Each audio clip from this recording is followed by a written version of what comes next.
Fala, gente! Esse vídeo é uma continuação da edição especial do Mola, em que vamos apresentar como cada peça do kit se relaciona com elementos construtivos reais. Hoje vamos falar um pouco sobre os tirantes. E aí, você sabe o que são esses elementos? Bem, os tirantes são peças estruturais esbeltas utilizadas principalmente para resistir a esforços de tração. A maioria deles é feita de aço, devido à resistência desse material aos esforços de tensão.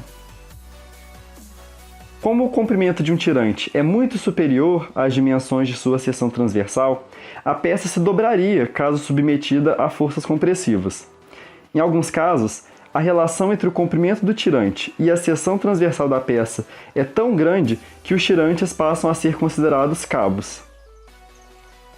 A resistência de um tirante está diretamente associada à tensão admitida pelo material do qual a barra é feita e à área da seção transversal da barra.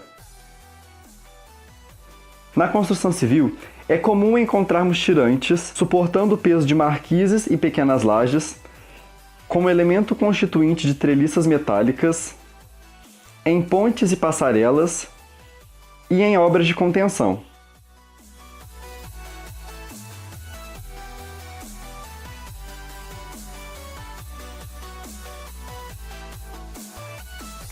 No próximo vídeo, vamos falar sobre as esferas do kit, que representam os encaixes rotulados. Assim, nossa construção vai tomando forma. Legal, né? Esperamos você!